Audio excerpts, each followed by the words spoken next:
अरे मेरे से गलती हो गई साहब, मेरे को माफ कर दो. माझ्यानं खरंच बहुत मोठी चूक झाली. म्हणलं नव्हतं बाई तुमच्याकडे एवढी ताकद आहे म्हणून. मोठी भाऊ का होय ते विमान आमच्या उराव फोडून राहिले, तुम्ही मला माफ कर का. मी तुमच्या पाया लागतो.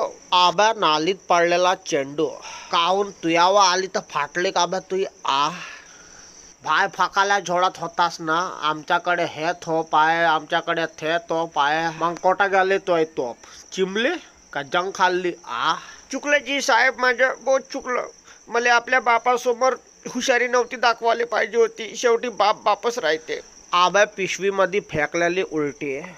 आता जर बापू तुनं जास्त आपली शानपण केला तर समोरच्या पिढीला माहितही नाही राहील की पाकिस्तान नावाचा देश होता. बरं जाऊ द्या मोठी भाऊ, जाऊ द्या. ढुंगण फाटलाय त्याच्या. आणि तू बे बरोबर आहे साला. आता मी होता म्हणून वाचलास तू. आणि कोण सांगितलं बे तुला एवढं काड्या करायला. खा साला, आंब्याच्या रस प्याची अवकाश नाही राहिली बे तू. आणि त्याने झगडा करायला चाललास. थँक्यू डोन्या भाऊ, थँक्यू गा. मी ते पाय चाटतो यार. थँक्यू, तू वाचवलास मला. मी या देशामध्ये राहत, मी या देशच विकून टाकतो. नाही तर साला कोणाली घेते का डोन्या भाऊ. अबे तुला 120 रुपयाचा देश घेऊन का मी भारे बांधू का बे. आणि साल्या थोडीशी लाज वाटू द्या तुम्हाला का. ज्यातून तुम्ही पैदा झाल्या तिथं जाऊन साल्यावर तिथल्या मासूम लोकांना मारता का. आणि जेव्हा आता तुमच्या ढुंगणावर बांब फोडले तर तुम्हाला अक्कल आली आता नाही. आग बाई इजगुराची लँडी, तू रोज रात्री झोपशील ना तर एका तासानं चेक करत जा तुझ्या देश आहे का नाही नकाशा होता. कारण की आमची भारतीय सेना खोट रबर घेऊन तुझ्या देश नाही मिटवणं पाहत राह.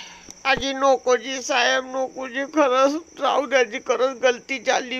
मी मी मी मरून जातो लगेच. तो पण असं नको करायची. तू असं नाही मरत बे. तू तर साला सडू मरणार आहे पाहत राह. आमच्यावर नजर टाकशील तर कापून टाकेल तुझे हात पाय आणि कान. आणि लवकरच साफ होणार आहे हे पाकिस्तान नावाची घाण.